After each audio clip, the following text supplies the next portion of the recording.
and I connect him with my senior so that I am off the equation. We want this country to understand kingdom. Praise the Lord. Everyone, this church, this place at this particular time. Yes. So Lord, I want to ask you, Father, that you will use me the way you will, so that whatever is coming out of me will glorify you and your kingdom on earth. For in the name of Jesus I pray.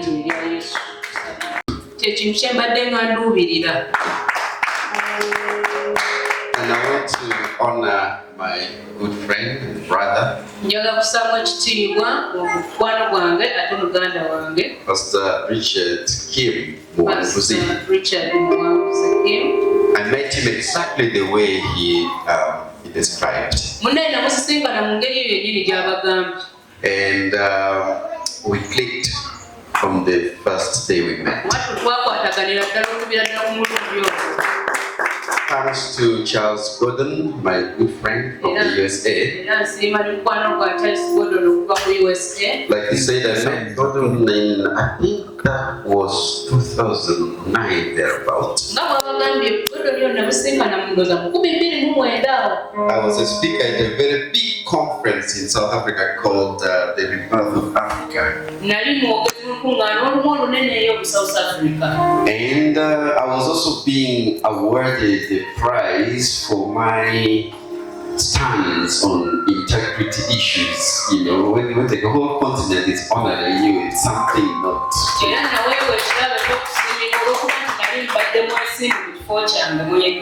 So when I spoke, I didn't know Charles was in the audience. And you know, after we've made a speech, I mean, a good teaching, a lot of people come to greet you and say things, and so you don't take note of everyone.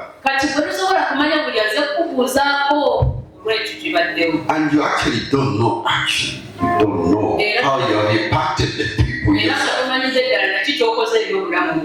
So Gordon was one of those who came and greeted me, and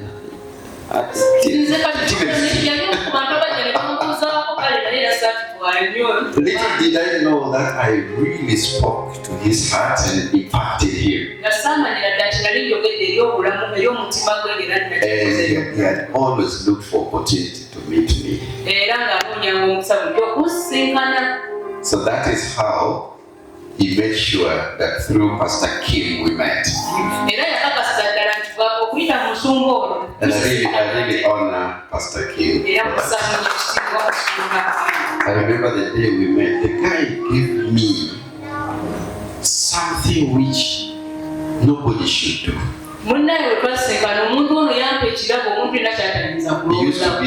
He used to be a coast guard. Because America has so many arms of security forces. They have the Navy, the Air Force, the Special Forces. They have so many things, including the Secret Service, who is just to protect the president. But they have one called Coast Guards, which is a whole army on its own. So theirs is to make sure that the borders and the waters are secure.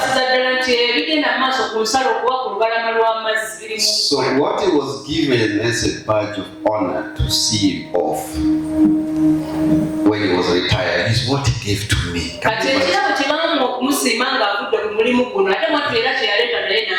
That humbled me so much. So today I stand before you as somebody who I don't know even how to describe myself. I'm a former political leader, as a member of parliament.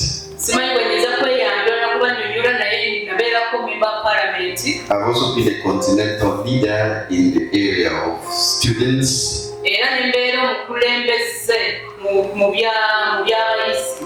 I was the Secretary General of All Africa Students Union.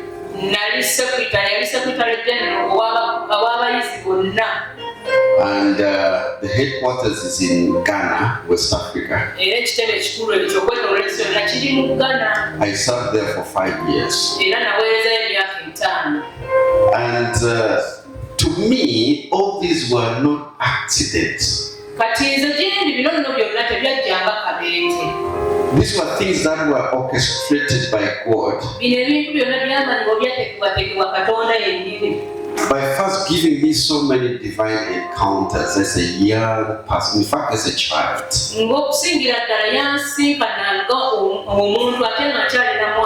You know, before God uses you, He will prepare you. And before preparing you, He will give you an encounter that will leave you in no doubt that He has called you for a specific purpose. In my case, I encountered God when I don't think I was even a teenager yet. Around P5, where God told me very clearly that He was going to make me a leader in this nation.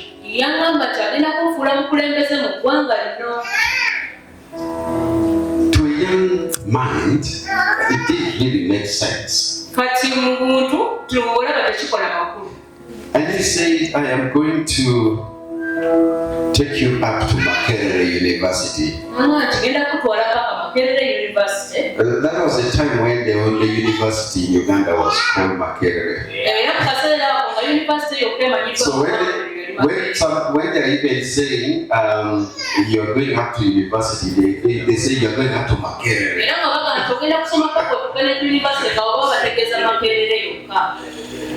So it did make sense.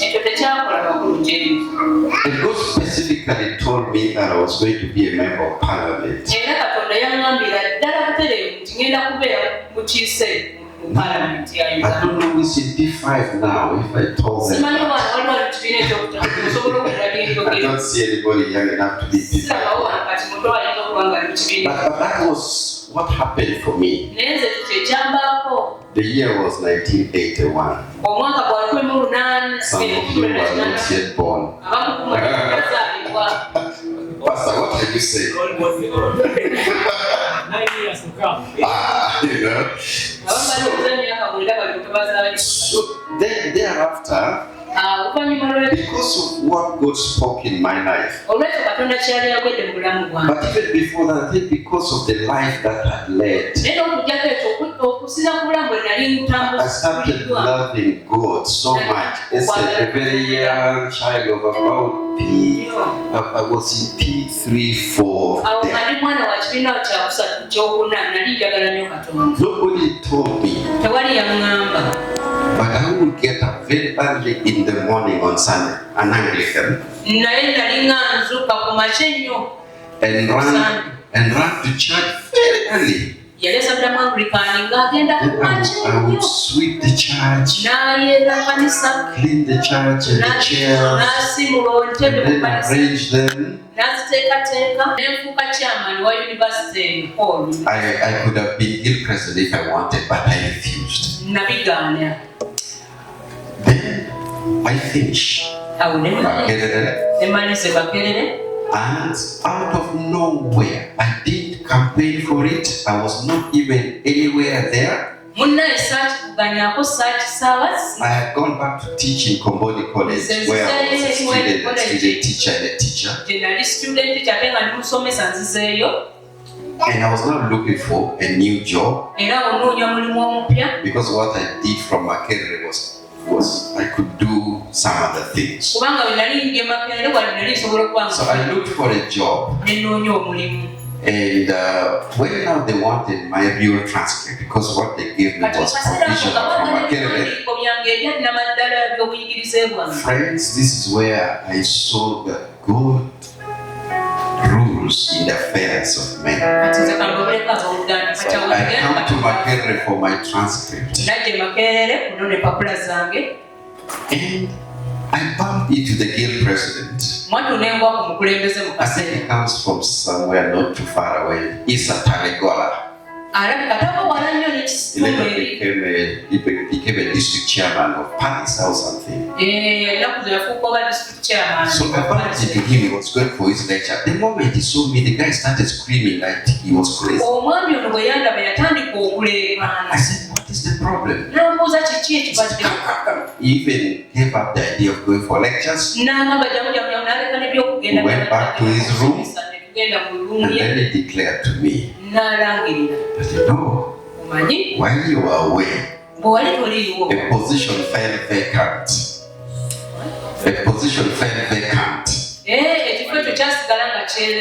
In Accra, Ghana. So we needed to fill that position. Now, to us, you were the only one that we wanted because of your record. And so, while other people wanted to go, we, the GRC, it's called what? The Guild Cabinet, the Guild GRC, I think, Guild Council. We did an election. And you were nominated in absentia. And other people who really wanted were also there. Like 7 people. And those people campaigned, they paid money, they bought things, they had posters. But me who was aware, wasn't even aware. I won with a landslide.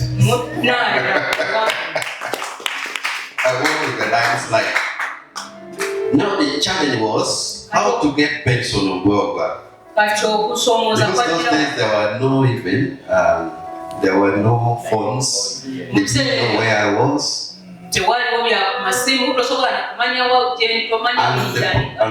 And the position of the Guild Council was until we find Benson. And he has accepted. We will not allow anybody else to go. But if we find him and he says no, that's when we will pick number 2. Are you seeing something here? So that's how, as a young man, I found myself that year, 1994 December, heading to Entebbe International Airport,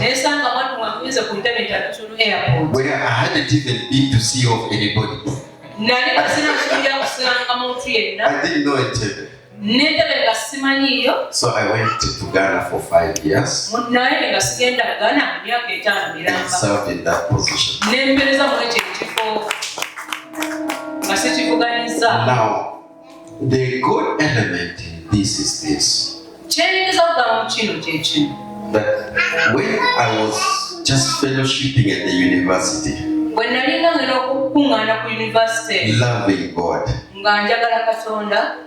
whenever we go for any fellowship like this and we start praying, the Lord would say to me, using one of the prophetic voices in the fellowship, that He was going to send me out of the country and He was going to train me. And by the time I come back, I will be a complete man. I didn't understand what God was. And So, and then it came to a point where he was actually now showing on the map of West Africa the particular country which was Ghana.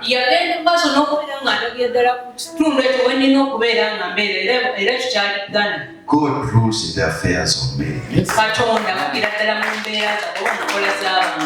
And so, in the 5 years, God actually taught me a lot. We are talking about divine encounters here.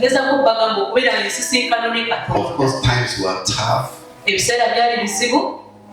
have been studying, I'm told, the story of Joseph. How his brother threw him into the pit. What killed him. How they changed their mind and just sold him for silver. How he ended up being bought by Potiphar. And the orchestration in Potiphar's house, which ended him in the pit, in the dungeon. And then he was in prison for what he did not do. And then from there, he became Prime Minister. Suddenly, like this, suddenly. And that's what only God can do. So in my case, it sounded like a very good office, Secretary General, all African students. But when I went there, the situation was different.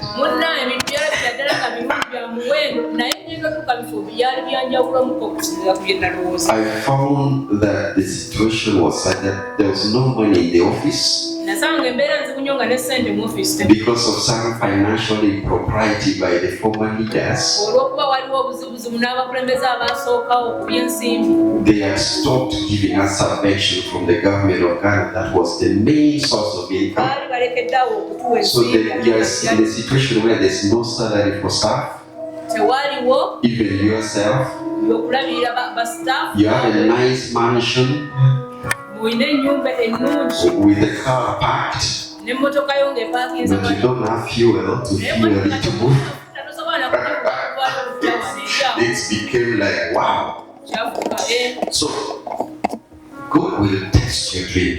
The way He tested the dream of Joseph, He will first take you through those tough times that you feel like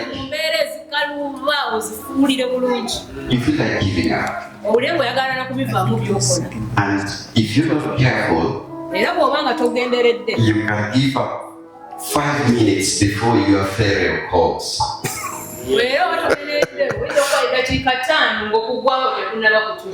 Are you with me? So never give up. Because you never know when your situation will change. Was it the baker or the cupbearer who is not going to be beheaded? When you resume your duty, please remember me and mention me to the kabaka.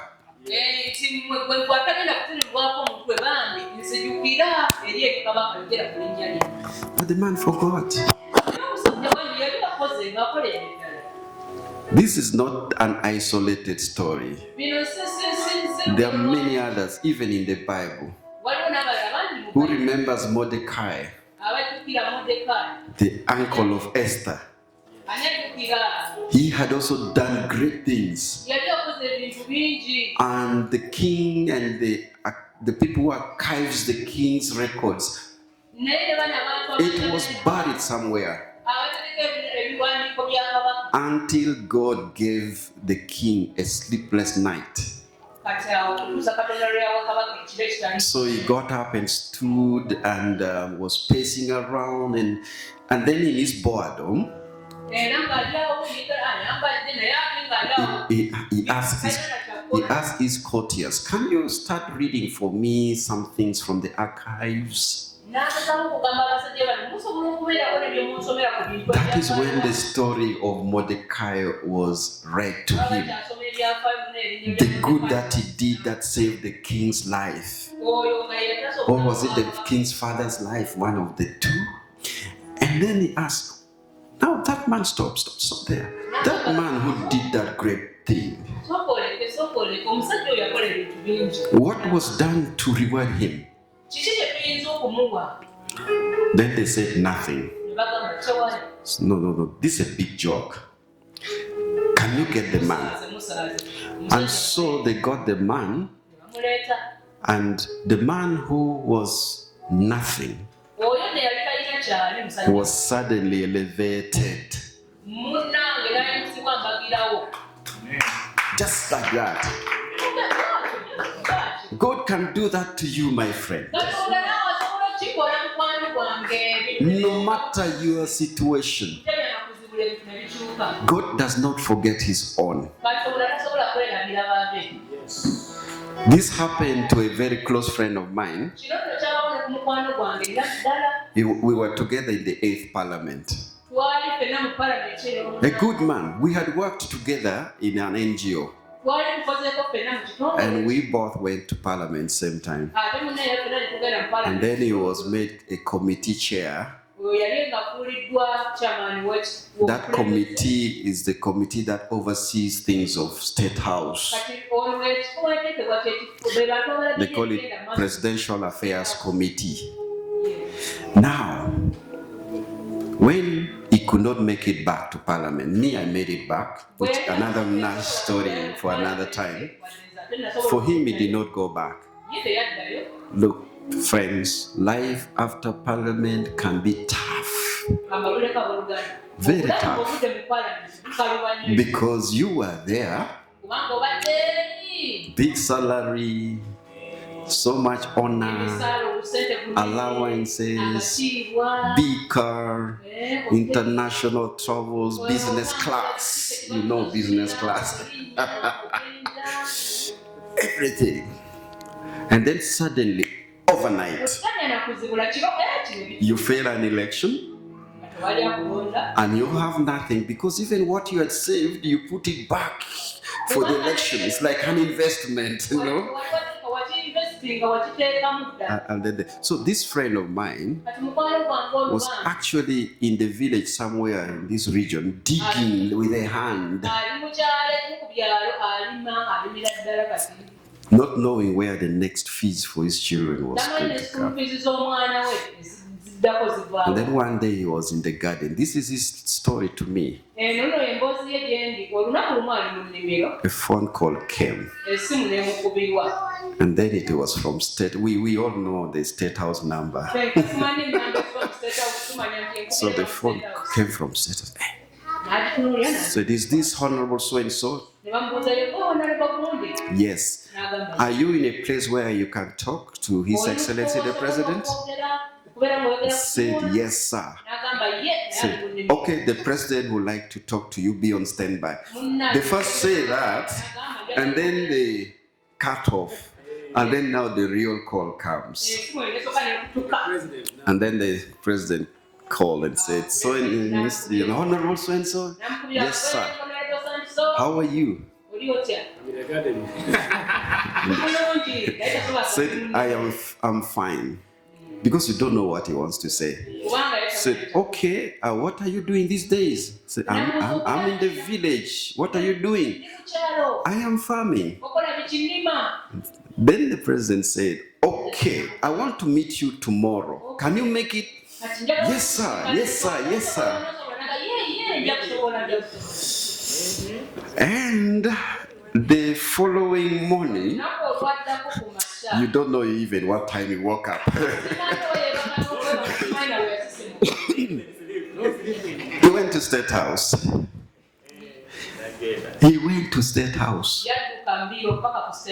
Fortunately, his very old Toyota Land Cruiser was there still. And he was being expected. They sat him. But seeing the president protocols. Yeah, so he waited and waited. But waiting for the president, if you have nothing else to do, is so nice. Yeah.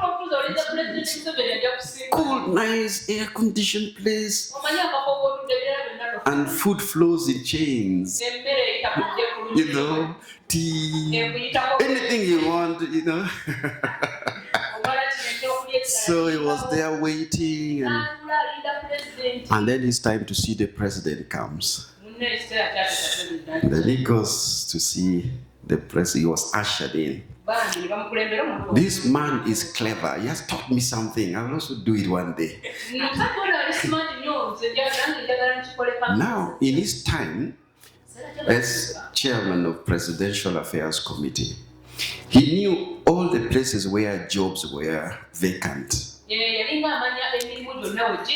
So what did he do? He circled one of them. So he had his CV ready. Preparation. Okay? So when he was ushered to see the president, he had his CV in his hand. So the president asked him, okay, what have you been doing? Now, remember when he was chair, he really helped the presidency. He did a lot for them. So that's why the president remembered him. Just like the other king who remembered Mordecai. Said, where is this man? He was a good man. What is he doing? So that's how he was called. So he told the president that, look, I have been suffering. He had to be vulnerable. I've been suffering. I'm in the village digging. I don't even know where the school fees for my children will be coming next. And so I'm just there. Oh, that is not good. We cannot allow that to happen. So, what can we do for you? I said, sir, when I was chair, there were these positions. I think I can do this one. Oh, okay. That should be simple. Okay. Then he picked the phone, dialed the then Prime Minister. And it's, hello? I have our friend here. He served us so well as such and such. We should do something for him. I am told there's this position in your office. Is it true? Then the Prime Minister, okay, let me check. Quickly, oh yeah, it is true. There's a vacancy. Okay, do you think we can give him? When the president asks like that, it is not like he's looking for an opinion. He's saying, let's give him.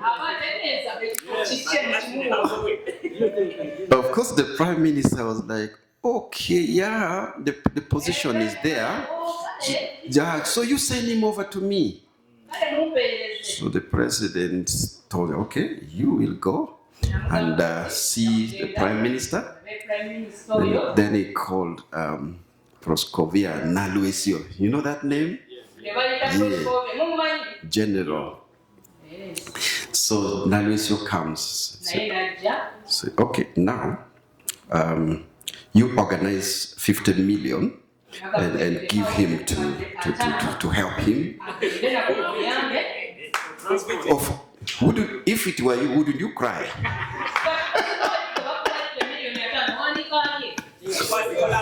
Wouldn't you cry? The man went down on his knees to thank Museveni. And you know, Museveni is a very decent leader. So he said, no, get up. In my culture, men don't kneel for others, get up. So the fellow went with Naluesio. Naluesio says, you know what? I see your state. I don't want you to die. You first rest. You can even sleep. They showed him in a room. You can even sleep for as long as you like. Then you come and get your money and go. And that's what he did. So he was there, he relaxed. You know, at that age, you even probably had pressure and all that. So he was handed his money in his envelope. And then to the Prime Minister's office.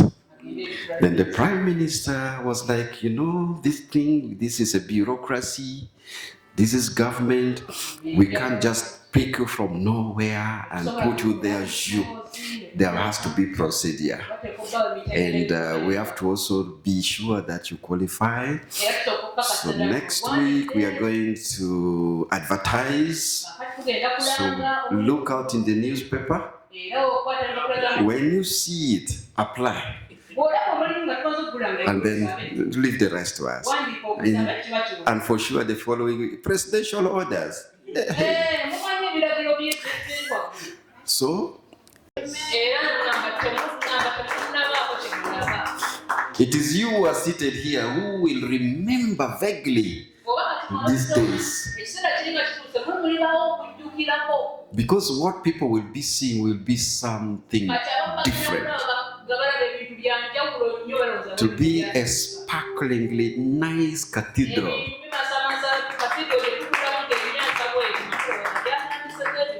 Embassy, headquarters, where God will reign. So my appeal is, let's always remain strong in the Lord.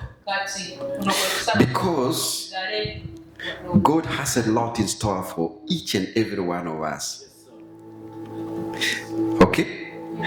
I, for one, know that God hasn't even started with me yet. He hasn't. Why do I say so? By the way, since 2016, I've not had any job really. The only 9 to 5 job, which was actually even beyond that, because for us it was 6 a.m. to midnight job. Who remembers the Bamogemerere Commission Land Inquiry? You remember that commission? I wasn't looking for that job, friends. I was doing my own things, just keep life going on. But life became so hard. That was the time I had just failed elections. Things were tough. I'm just trying to find. I was like the other guy who was called by the president. Things were tough. I even toyed with the idea of leaving this country. Because you may not know, but I am highly honored out of this country. Highly. And I could just go, whether it's Ghana, Nigeria, USA, and Europe. I can just go there and work. And, my signature used to send people abroad. American visa. You have my signature, no interview. When I was in Ghana. That was me. I was the kind of person who will travel and I'm given state welcome, especially Libya under Gaddafi. Oh my God.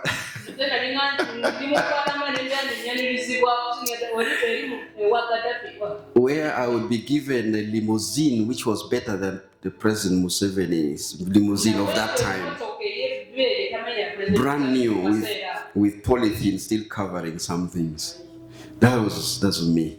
It was a protocol vehicle with protocol insignia as number plate, not ordinary number plate, just the coat of arms.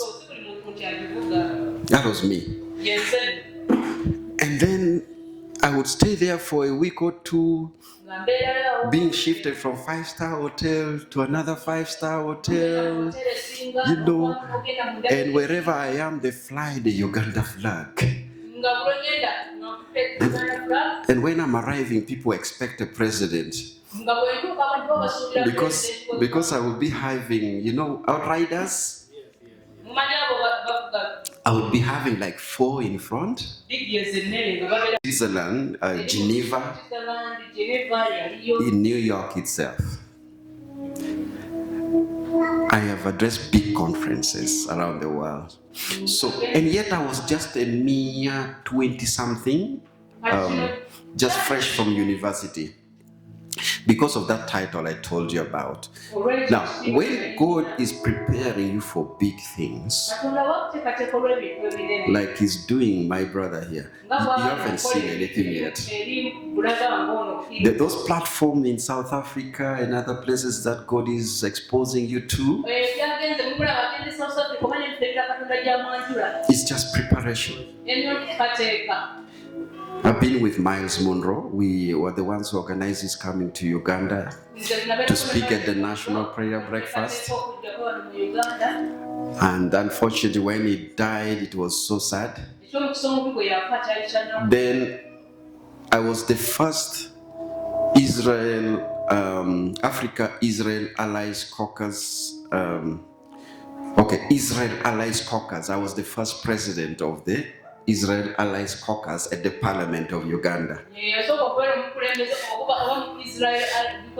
Allies Caucus. Yes. So it was a caucus in the Parliament of Uganda that is pro-Israel, do things that promote the cause of Israel. And it was something that I did not look for. They were looking for somebody good, and then boom, it was me. So because of that, I used to go to Israel every year, at least twice. I was even honored by the Parliament of Israel called Knesset, honored with a crystal plaque. And so when they wanted to honor Miles Monroe posthumously after his death, I was invited. I was one of the people. And I sat with Miles Monroe's daughter on my left. And the son was there. It was a round table, and Charlie Masala was on my right. Our senior. So this connection that he's talking about is a reconnection. We already knew each other. And now we met in South Africa thanks to him. And we are dreaming big again. So God rules in the affairs of men. What is your own dream? Because God cannot work with nothing. God works with something. And so He's waiting for you. What is it that He has put in your hand? He did not create you to